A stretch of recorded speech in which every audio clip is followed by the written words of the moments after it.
송구영신 예배 때 찬양하시고 또 잠도 푹 자지 못한 상태에서 귀한 찬양 참 감사합니다.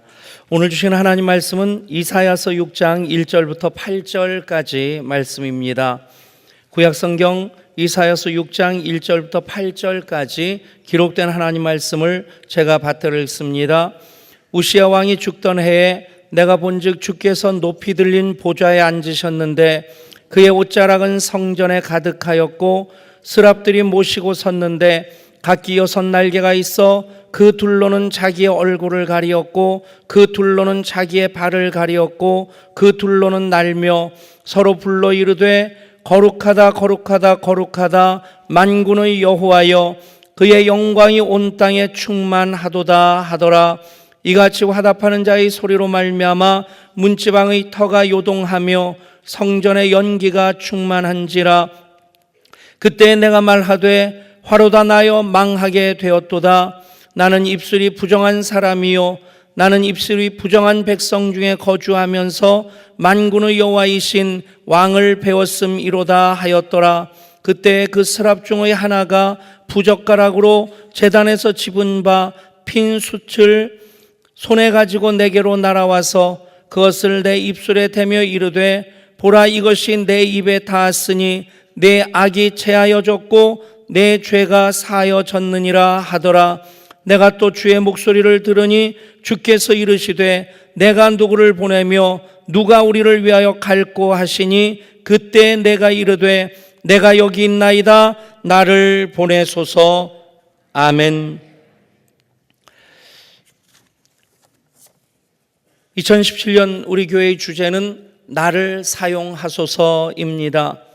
우리 교회가 예향 제2기 10년을 지내면서 굿 그레이트 좋은 교회를 넘어 위대한 교회의 지속적인 흐름을 이어가고 있습니다. 굿 그레이트 그렇습니다. 교회의 본질을 회복하는 것입니다. 주님이 세우신 교회, 주님의 머리이신 그 주님의 몸인 교회, 그 교회의 교회됨을 회복하기 위해서 지지난해에는 교회를 교회되라는 주제로 또 작년에는 예배를 예배되라는 주제를 가지고 교회의 본질을 회복하고 강화하고자 거룩한 몸부림을 이어왔습니다. 이제 그 일을 위해 우리 한 사람 한 사람이 교회를 교회되게 예배를 예배되게 하는 그 일에 앞장서야 한다는 의미로 나를 사용하소서라는 주제를 정했습니다. 한번 따라서 크게 외쳐보시길 바랍니다. 나를 사용하소서. 나를 사용하소서. 아멘. 교회를 교회되게 하는 그 일에, 예배를 예배되게 하는 그 일에 나를 사용하신다면 그것이 우리가 받는 복 중에 복이 될 것이고 그것이 은혜 위에 은혜가 될 줄 믿습니다. 교회를 교회되게, 예배를 예배되게 나를 사용하소서. 어디서 많이 듣던 말이죠. 우리에겐 소원이 하나 있네. 교회를 교회되게, 예배를 예배되게. 작년에 그 주제를 정했을 때 둘째 아들이 씩 웃으면서 그랬습니다. 내년에는 우리를 사용하소서이겠네요. 예, 여러분들도 작년에 이미 올해의 주제가 어떻게 갈 것인지 짐작하고 계셨겠고요. 제 목회 철학이기도 하고 제 신앙 경험이기도 합니다. 성경 말씀을 많이 아는 것도 중요한데 그보다 어쩌면 더 중요한 것이 아는 말씀대로 살아가는 것입니다. 한국교회가 낳은 위대한 목회자 두 분을 얘기한다면 한경직 목사님과 조용기 목사님을 얘기할 수 있을 것입니다. 이론의 여지가 없다 생각합니다. 한경직 목사님은 말씀을 삶으로 드러내는 목회자였고 조용기 목사님은 말씀의 역사를 성령의 기름을 통해서 그렇게 드러내신 목사님이었습니다. 조용기 목사님 보면 그 모든 설교가, 모든이라고는 말할 수 없지만 대부분의 설교가 하나의 초점으로 다 이렇게 맞춰지는 것을 보게 됩니다. 그것이 바로 요한 3서 2절의 말씀이죠. 잘 아시는 말씀일 텐데 우리 한 목소리로 같이 읽습니다. 사랑하는 자여, 내 영혼이 잘됨 같이 내가 범사에 잘되고 강건하기를 내가 간구하노라. 아멘. 이 말씀을 고지고대로 믿고 선포할 때 이 말씀을 삶에서 경험한 사람들이 참 많습니다. 오래전에 한 신학자가 조영기 목사님의 설교를 비판적으로 분석한 글을 읽었습니다. 그 중에 한 내용은 그 목사님의 설교가 성경 전체 균형을 잃어버리고 너무 한쪽으로 치우쳐 있다 하는 그런 분석이었습니다. 그것을 읽으면서 문득 제 마음에 그런 생각이 들었어요. 이분은 영혼이 잘되고 범사가 잘되고 강건한 복을 잘 못 경험하겠다. 여러분, 하나님 말씀에 대한 비판적인 접근보다는 믿음의 접근을 하는 여러분 될 수 있기를 소원합니다. 고지고대로 믿으면 말씀이 능력이 되고 말씀이 생명이 됩니다. 그런 마음으로 이 말씀을 다시 읽을 때 자기 이름을 넣어서 사랑하는 누구여, 내 영혼이 잘됨 같이 내가 범사에 잘되고 강건하기를 내가 간구하노라. 하나님 음성으로 들으시면서 여러분들이 입으로 선포하실 수 있기를 바랍니다. 괄호에 자기 이름을 넣어서 시작.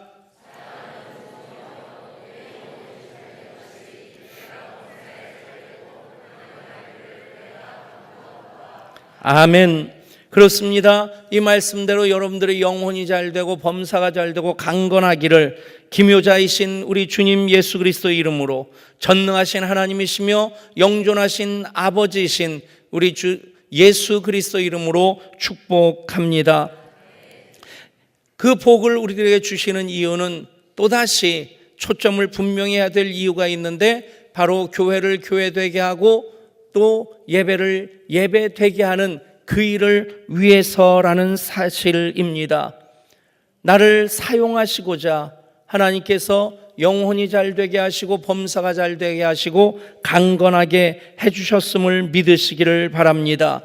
그 복받은 우리들 다시 한번 2017년을 시작하면서 나를 사용하소서 결단함으로 주님 앞에 설 수 있어야만 합니다. 요사이 구직난, 특별히 청년 실업이 심각합니다. 청년 실업 100만 시대를 얘기하는데, 청년 실업 100만이라고 하는 것은 청년들 5명 중에 1명이 일자리가 없다는 얘기입니다.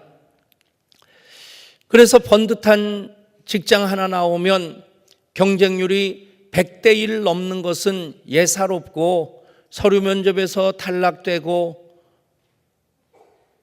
서류 접수 과정에서 탈락되고 면접조차도 하지 못하고 그렇게 일자리를 찾아서 이리저리 헤매는 청년들 이곳저곳에서 많이 보고 그 이야기들을 많이 듣습니다.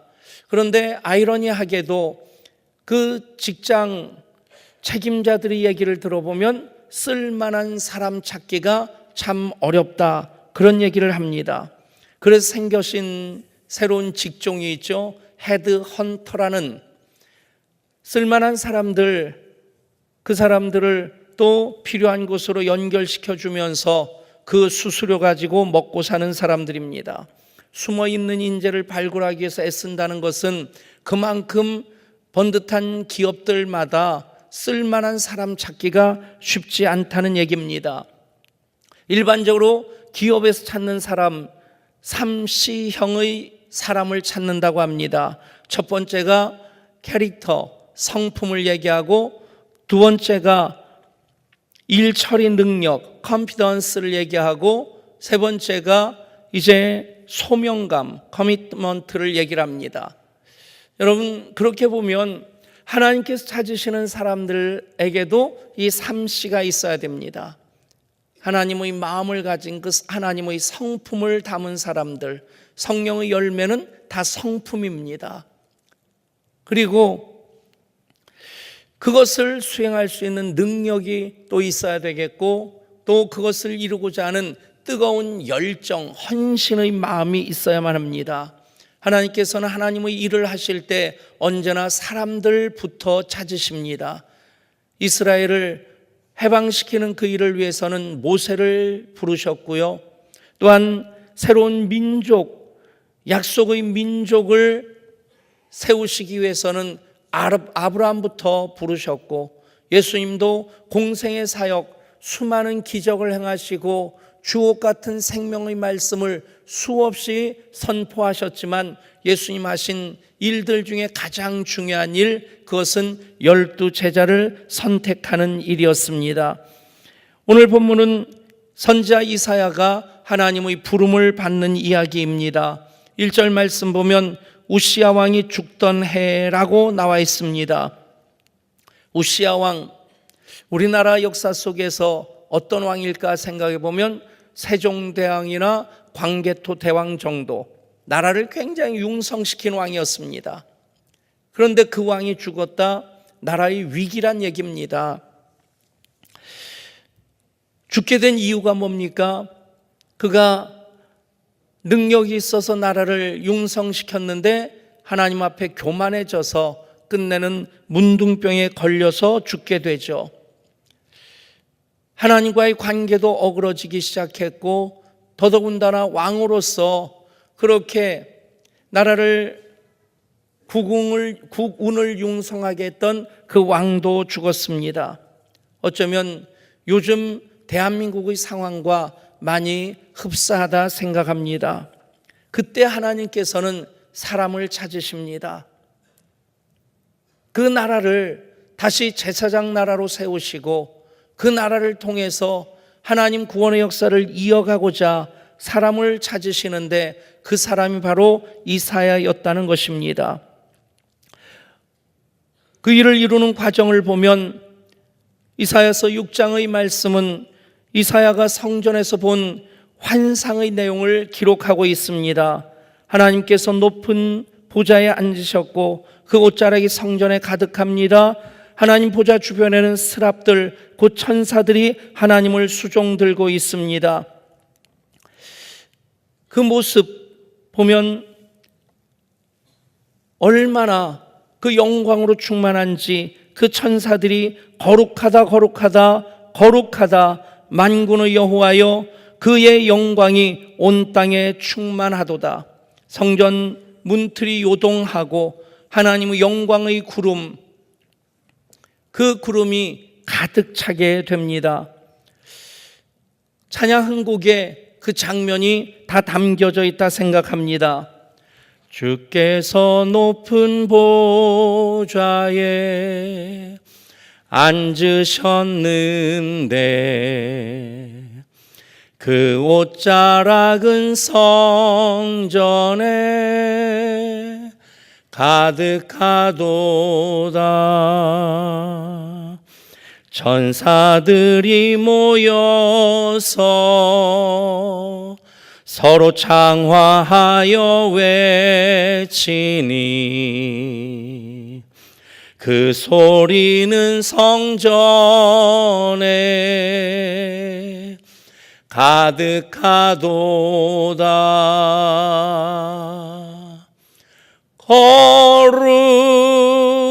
거룩하다 만군의 여호와, 그 영광이 온 땅에 충만하시도다.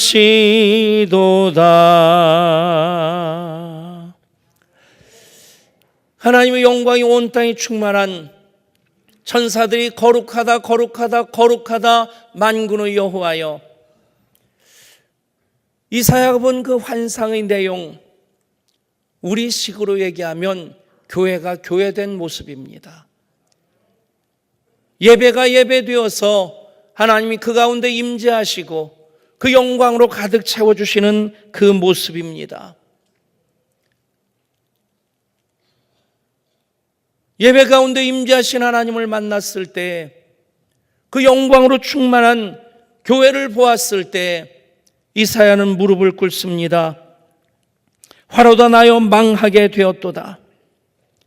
여러분, 하나님의 어미로움 앞에 서면 거룩하신 하나님 앞에 서면 그 은혜에 압도되어서 내가 너무 부족한 사람인 것을, 내가 너무 많은 죄를 짓고 있음을, 그것을 먼저 깨닫게 됩니다. 낱낱이 드러납니다. 밝은 빛이 비춰질 때 먼지 하나 떠돌아다니는 것이 다 보이는 것처럼 숨겨져 있던 것들, 잊혀져 있던 것들 다 드러납니다. 그때 주님의 보혈로 덮어주시는 역사가 있게 됩니다. 그것이 6, 7절에서 그때 스랍 중의 하나가 부적가가로 제단에서 집은 바 핀 숯을 손에 가지고 내게로 날아와서 그것을 내 입에 대며 이르되 보라, 이것이 내 입에 닿았으니 내 악이 제하여졌고 내 죄가 사하였느니라. 주 보혈로 덮으실 때 우리의 죄는 다 가리워지게 됩니다. 다 사함을 받게 됩니다. 그것이 교회를 교회되게 하시는, 예배를 예배되게 하시고자 하시는 하나님의 뜻인 것을 믿으시기를 바랍니다. 그 은혜의 경험을 한 이후에 비로소 이사야의 고백이 무엇입니까? 내가 여기 있나이다, 나를 보내소서. 여러분, 은혜를 경험한 사람들이 다 그 부르심 앞에 서지는 않습니다. 은혜 받은 것으로 끝나는 사람들이 참 많습니다. 사랑하는 여러분, 받은 은혜로 다시 한번 결단함으로 내가 여기 있나이다, 나를 보내소서, 내가 여기 있나이다, 나를 사용하소서 응답하는 여러분 될 수 있기를 축복합니다. 이사야가 은혜 받은 이후에 하나님의 음성을 듣습니다. 독백처럼 안타까워하시는 하나님의 그 마음을 보게 됩니다. 누가 우리를 위하여 갈고, 누가 우리를 위하여 갈고, 하나님께서 결코 포기할 수 없는 그 민족, 그 나라, 그 백성들인데 나라가 어지러워져 있습니다. 내우 외환의 그런 위기에 있습니다. 당시 이스라엘의 상황이나 작금의 대한민국의 현실이나 참 많이 비슷합니다. 이스라엘의 역사를 반만년 대한민국 역사와 그대로 겹치면 대부분 그 얘기가 그 얘기다 싶을 정도로 비슷합니다. 여러분, 촛불 집회 나가는 것도 태극기를 들고 대한문 앞에 모여서 맞불 집회를 하는 것도 나름대로 중요하다 생각합니다. 그러나 그보다 먼저 우리는 누가 우리를 위하여 갈고 주님의 마음을 알아야 되고 주님의 음성을 들을 수 있어야만 합니다. 당시에도 수많은 제사장이 있었습니다. 서기관이 있었습니다. 랍비가 있었습니다. 그런데도 하나님 마음을 아는 사람이 없었습니다. 하나님의 안타까운 그 음성을 듣는 사람이 없었습니다. 왜 그랬습니까? 자기 일에 바빠서 그랬습니다. 자기 생각에 사로잡혀 있어서 그렇습니다. 심리학적으로 그런 것을 셀포시라고 얘기를 합니다. 자기 항아리라고 얘기하죠. 자기 생각의 항아리에 갇혀져 있고 자기 비전의 항아리에 갇혀 있습니다. 자기 생활의 항아리에 갇혀 있습니다. 하나님의 뜻에는 아랑곳하지 않습니다. 그런데 그 영광의 임재를 경험한 이사야는 그리스도의 보혈로 덮어주셔서 다시 새롭게 하여 주시는 그 은혜를 힘입은 이사야는 누가 우리를 위하여 갈고 하시는 그 음성을 들었고 내가 여기 있나이다, 나를 보내소서 주님 앞에 결단함으로 섰습니다. 그로 인하여 하나님의 역사가 바야흐로 또 새롭게 시작되어집니다. 사랑하는 여러분, 교회를 교회되게, 예배를 예배되게 하는 경험이 우리 예배를 통해 계속 이어져야 됩니다. 그리고 또 2017년을 시작하면서 2년 동안 우리는 교회를 교회되게, 예배를 예배되게 하는 그 지속적인 흐름을 이어왔습니다. 새로운 결단이 2017년 시작하는 우리 모두에게 있기를 소원합니다. 그것이 바로 나를 사용하소서입니다. 제가 묻습니다. 누가 우리를 위하여 갈고, 하나님을 대신해서 그렇게 여러분들에게 물을 때 여러분 대답하십시오. 내가 여기 있나이다. 나를 보내소서. 내가 여기 있나이다. 나를 사용하소서. 묻습니다. 누가 우리를 위하여 갈고,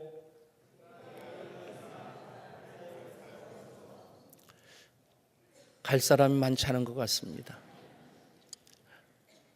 전에 제가 부목사로 있던 교회 목사님은요, 설교하시다가 중간에 누구 조금 늦게 들어오면요, 그 사람 처음부터 다시 들으라고 설교를 다시 하더라고요.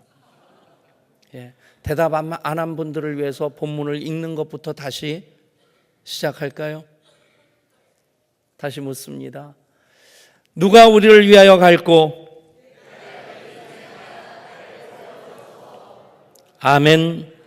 하나님 영광 받으시옵소서. 예양교회 예양의 성도들로 인하여 오늘 응답하고 결단하는 이들을 통하여 하나님 영광 받으실 것입니다. 기도합니다. 하나님, 2017년 새해를 시작하면서 다시 주님의 음성을 듣습니다. 누가 우리를 위하여 갈고? 우리 모두가 결단하며 응답했습니다. 내가 여기 있나이다. 나를 보내소서. 나를 사용하소서. 아멘. 그 결단으로 시작하는 2017년, 성찬으로 주님 모시고 살아가는 2017년, 하늘복 땅의 복으로 채워주시고 은혜 위에 은혜를 더하여 주옵소서. 능력 위에 능력을 더하여 주옵소서. 일용할 양식에 더하여 씨앗의 축복까지도 주셔서 하나님 영광 위에 멋지게 살아가게 하여 주옵소서. 우리 주 예수 그리스도 이름으로 간절히 기도드리옵나이다. 아멘.